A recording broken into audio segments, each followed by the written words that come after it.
Hi everyone, welcome to Michelle on the Money. This is all about your money from consumer to business news across the bi-state. 4 new members of the Festus City Council were sworn in as controversy continues over a proposed data center. 5 on your side's Laura Barczewski reports from this week's council meeting where concerns were raised over the citywide race left off last week's ballot. It's official. Carl Weekly, Dan Moore, Alan McCarthy, and Rick Belville were all sworn in as city council members in Festus to represent wards 1 through 4. All of them ran on anti-data center, pro-transparency platforms. Residents took time to acknowledge them and the historic election. We're looking forward to working hand in hand with you to stop this hyperscale data center from being constructed in our hometown. A Jefferson County resident who has previously spoken in favor of the data center implored the new members to represent the interests of all residents. You actually represent the 72% of the citizens of Festus and then the citizens of Jefferson County and of Missouri and of America. But another problem has recently been brought to light. The city treasurer, Lori Eisenbeis, was not on the ballot, and she was supposed to be. Her most recent term would have expired this month. Residents against the data center believe this strengthens their case to recall the rest of the elected officials. The city delivers one of the best gifts they could give to the recall efforts by accidentally screwing up the treasurer election, the money person, when money's been the #1 incentive for the city in this whole process. She's been in the position for 12 years. City Attorney Brian Malone says no one except the incumbent has filed to run for treasurer since 2012. He said it's the city clerk, Leah Smith's, responsibility to notify the Jefferson County Election Authority, and this was her first election cycle with the city. He says the error was discovered on the last day to notify the county and was weeks past the city of Festus's own deadline. Smith took accountability for the mistake during the council meeting. It was genuinely a mistake on my part and mine only, and it's just, I did everything that I did the year before, and I missed one thing, and I truly am sorry. Reporting in Festus, Laura Barczewski, 5 on your side. For now, the current Festus treasurer will remain in her position, but the city council tabled the official appointment. But after the appointment is made, there will be an election next April because there are no special provisions in the city code. Of course, we're going to keep you posted on everything that's going on in Festus with the data center. Just hours before that council meeting, though, the developer behind the data center defended his project. Last week, voters filed a lawsuit to block the development. Clayco CRG CEO Bob Clark says the $6 billion deal is still on. Our political editor, Mark Maxwell, took one of the residents' top concerns to him, and that is, will the town have enough water? So I wonder what happens to the neighbors' wells if yours runs dry or runs dirty. Well, that is a question I cannot answer. That is an engineering question, but I will get you an answer. How do you persuade or how do you show people that the water is safe? To my children. What does that mean? It means that we're going to hold ourselves to the higher standard, plain and simple. I don't know what you mean. You think we're just going to pollute the water in Festus? People have that concern? Well, we've committed that we're not going to. It's an engineering question, and we're going to answer the question. With? I just answered it. We're not going to put anything back in the waste water that's worse than the water we bring in. And we have posted Clark's full news conference on our KSDK app. You can also stream it right now, but if you need to download the app, scan the QR code on your screen or search KSDK in your app store. More people are fighting back on artificial intelligence and data centers in St. Louis. We can tell you that earlier this week, people came together to speak out against a 2-day AI summit at America Center as part of St. Louis Tech Week. Protesters also spoke out against a proposed data center in the Armory in Midtown. Now, Mayor Kara Spencer recently announced that she is putting that project on pause to consider community concerns about environmental impacts. Next month will mark a year since a devastating tornado tore through North St. Louis. And while the debris is still clearing, the recovery for many remains at a standstill. 5 on your side's Brent Solomon explains a $1 million boost is aimed at putting neighbors back to work to finish the job. From crumbling porches to lingering debris, the tornado zone in North City remains a daily reminder of a neighborhood under pressure. We talk about our community still in the rut that we're in almost a year later with the tornado debris cleanup and how fast we move with that. Tydrell Stevens with Save Our Sons and Sisters, a division of the National Urban League, says the solution lies within the neighborhood itself. A new $1 million grant from the Missouri Department of Workforce Development and Higher Education is funding a massive hiring push. And individuals that need job opportunities right now, right, and being able to work and give back to their community at the same time. The program will hire up to 100 people right away. Workers will earn $20 an hour, well above the state's minimum wage. It's all to assist nonprofits and companies who are already on the ground. And they get to learn skills. So we're going to have individuals out there training them and teaching them other skills as they're out doing the work as well. The focus is on the small, critical repairs that keep tornado survivors from fully utilizing their homes. It could be an individual whose steps needs to be repaired, right? This individual cannot get into their house because their porch is falling apart because of the tornado. Participants can work up to 400 hours. For those who have felt forgotten since the storm, Stephen says this is the ladder they need. Now, how do you get yourself, how do you climb yourself out of this hole now that it's been dug a year later after this tornado? In St. Louis, Brent Solomon, 5 on your side. And we should mention, if you are looking for work or if your home still needs repair work from the tornado, the Urban League wants to hear from you. You can apply or request assistance by calling 314-934-9103. That number is on the bottom of your screen there. The cost of a plan to eliminate Missouri's income tax is climbing. And according to our partners at the St. Louis Business Journal, lawmakers say revisions push the first-year price tag to $4.2 billion, blamed on what were called drafting errors. Despite concerns, a Senate committee advanced the bill along party lines with 6-3 votes. This proposal would let voters decide whether to amend the state constitution later this year, giving lawmakers authority to expand taxes to replace lost revenue. Eliminating the income tax is Republican Governor Mike Kehoe's top priority for the year. Well, check this out. New numbers are now showing home sales are slowing down. Sales dropped in March by nearly 4% compared to the month before. Realtors say the slow job market and high prices are holding back buyers. Arch Apparel is closing its online store. The business is selling off its final items online. The St. Louis-based business closed its fourth and final location in Ballpark Village in November of last year. The owner blamed rising prices and a lack of sales for the closure. The Cheesecake Factory is looking to open a location inside the West County Mall. According to our partners at the St. Louis Business Journal, the restaurant would occupy the space of the former McCormick & Schmick's currently, and the only Cheesecake Factory location in our area is in the Galleria. Of course, this is after the Chesterfield Mall location closed last year. A popular drive-through coffee chain is building a fourth location in Illinois. We're talking about Dutch Bros. It's building a location off Carlisle Avenue in Belleville. Now, so far, there's no word on when the location will open, but the coffee shop currently has locations in Glen Carbon, Fairview Heights, and O'Fallon, Missouri. Well, get this, you can now place your bets for the 2026 racing season at Fairmount Park. The Metro East horse racing spot is boosting its total purse by $500,000, aimed at attracting larger fields and top-tier horses from all across the region. Officials also expect interest from the Chicago area and out-of-state trainers this season.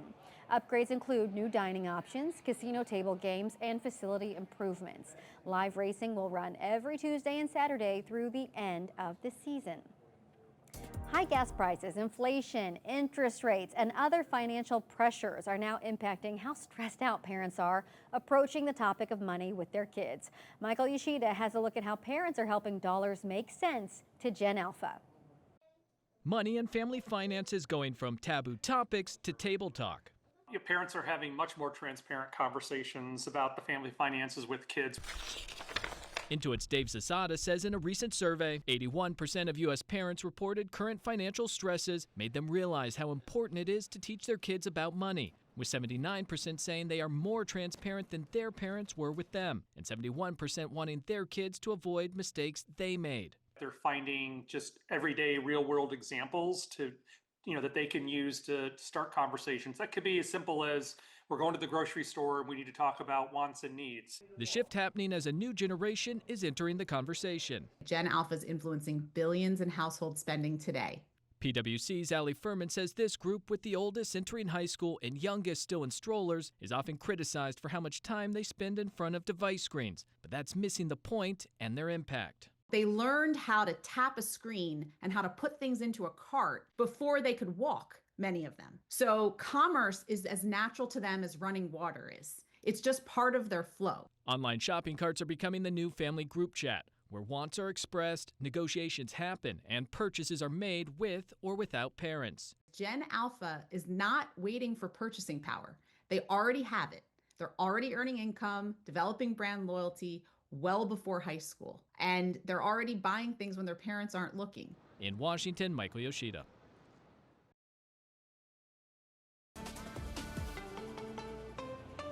I'm trying to help people make ends meet with another look at the best deals of the week. And I've been telling you, I've been relearning how to coupon so that you don't have to, because it is kind of a pain to learn all of this. But right now, I do want to show you a deal that you can do today just using the CVS app. Now, I say I like CVS because the deals are very easy and all you need is the store app. You don't need to clip coupons. And this will take you probably 10 minutes in the store to get these deals. So this week really is a good time to save on some household items, like some laundry items. We know that CVS has a very big deal going on. This is not necessarily what I want to talk about right now, but I'm going to go ahead and show you. This Magic Eraser deal is a great deal. But Omed, if you can go back to the first full screen that shows how you can spend $30 on certain laundry items and get $10. There we go. That's what I want to show you, because that's the deal we want to start out with. So you can save big on laundry products. You're going to spend $30 and then get $10 back immediately in store credit.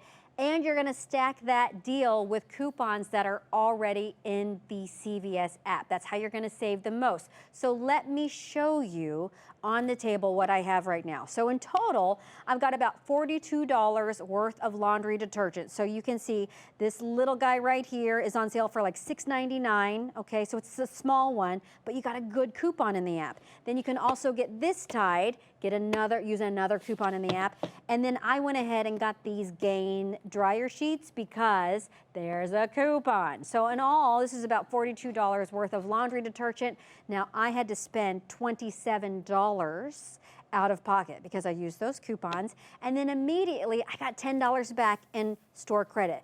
Now, CVS terms, that's called extra bucks, but that's just cash that I have to turn around and spend right in the store. So with $10, what can you get? Well, here's what I got. I'm going to show you the easiest thing, and this is when I want to show you that Magic Eraser deal. So I got 2 Magic Erasers, and that's because I've actually never seen these on sale as I've been relearning. I'm sure they've been on sale before, but this is only like my 3rd week trying to learn how to coupon. So those are on sale for $4.69, and we do have a full screen for that. Now, you're going to also know that these are buy one, get one half off. Then there's a $6 coupon in the CVS app, so technically you should be paying nothing for these Magic Erasers. Now, I will be really honest, you got to keep your eye on it, because I went to a new CVS that I had never gone to, and they had mispriced. They didn't give me the buy one, get one half off. So I actually ended up spending $2 for both of these, which is fine. It's still $2, and I will use these. Now, what else can you do with that $10? You could buy Cheerios or any other General Mills cereal, because they are also on sale for $1.99. You can also get these Gillette Foamies. So these are buy one, get one half off. And guess what? When you get this deal, you'll also get $4 back in store credit. So you can see how you just roll credit into another one. Yes. Paul, I know that I've been, every week you've been kind of making fun of me for couponing, but I love you it can too. see like how you can save a lot of money. You are, and I love that you're kind of digging back in your own life to do this and learn it so we can figure it out too. It's really good stuff. Well, I want to, because right now everything is getting more expensive and more expensive. And at the end of the day, when you're spending $4 on gas and you're looking at like, okay, things are not going to get cheaper. And you're not getting the cost of living maybe increase in your life, right. Not to complain, but that's most folks. Yes, because like groceries and stuff have gone up like 20%. Well, no one's getting a 20% pay increase, right? So this is something that we really want to look at overall. So at the end of the day, how much do you think, let's play the prices right, how much do you think that this would cost if you were, I don't know if you shop for your family. My wife but is so good at yeah, this. I know. She's lethal at the prices right. I'm going to go $100. $100. That's pretty close. So if you would have paid full price, you would have paid $82. Oh. But I got this stuff for $35. And I will tell you one thing. I know, think about that, because that's, you know, $50 that you can spend something else. But Absolutely. I'll tell you, I would have actually spent $20-something for all of this if that particular CVS that I went to didn't miss price. I mean, you actually can call the state and have them do weights and measures and have them do price checks. So I'm not going to be that stickler. Walk me through it real quick, though. Was it priced wrong, or was it an employee It was type priced of thing? wrong. So, okay. so the price was right here, but they didn't give me the buy one, get one 50% off. Okay. So I looked in the app and I was like, oh, wait, that's wrong. You're like, wait a minute. Yeah, I that's saw wrong. the Yeah, stern look on your face early this morning, like, hey, wait a minute. Yeah, because you're looking Wait at a it and you're minute. like, wait, this should have been for free. And then you look at like what other couponers are doing too, because that's a great resource. But anyway, I mean, still to pay $2 for both of these is a great deal. That's 4 magic erasers for $2. And I use those like crazy. Yeah. So anyway, if you want to know more, you can ask. If you have any questions, you can always email me at mli@ksdk.com. I'll be putting this on social media, also on ksdk.com. It's just a lot of work for me to put it all in writing, but this is a great time to get some household items. The price of beef is continuing to rise across the country. Another reason to coupon. According to the U.S. Bureau of Labor Statistics, a pound of lean ground beef costs around $8.34. Beef producers say the higher prices may be caused by something as simple as supply and demand. The cow herd is at its lowest number that they have been at in 70 years. So if you think about the supply and demand, you know, naturally whenever the supply is a little bit lower, your prices will go higher. So the question that a lot of people have, what can you really do about it? Well, you can buy from a local producer. You can also buy in bulk, which is usually a little more affordable. Target's popular car seat trade-in event is back this weekend. So here's how it works. Starting this Sunday, those who turn in an old car seat or base can get you a 20% discount for a brand new car seat or select baby gear. All car seats are accepted, including those expired or damaged, and the trade-in will last through May 2nd. And the World Cup, you know what? It's going to mean big business for the Show Me State. Governor Mike Kehoe is laying out security plans for this summer's World Cup matches in Kansas City. Now, he met with federal, state, and local law enforcement earlier this week, and that includes the FBI co-director and former Missouri Attorney General Andrew Bailey. His agency is coordinating those security efforts. Our role represents the largest coordinated interagency sports security operation ever undertaken in American history. Let the significance of that sink in for a moment. The World Cup kicks off on June 11th. Matches are also being played in Canada and Mexico. Now, in the U.S., there will be 48 teams playing 104 matches. The matches will be across 11 host cities over the course of 39 days. Kansas City will host 6 matches during the tournament in June and July. An estimated 500 million additional fans are expected to watch the broadcasts worldwide. Cardinals fans in the Metro East have an easier way to get to games. St. Clair County is partnering with Vandalia Bus Lines to operate the Redbird Bus. It'll take fans from Belleville to Busch Stadium for just $10. The Belleville pickup's on West A Street next to public parking. It is only for Friday and Saturday games, and they don't accept cash, so be ready with a credit card or mobile payment. All right, be ready. So that's going to do it for all of us. Thanks so much for watching Michelle on the Money. Now, for more money stories like these, be sure to join me every day on Today in St. Louis starting at 4:30 in the morning. We're going to see you again next weekend right here on the KSDK streaming app.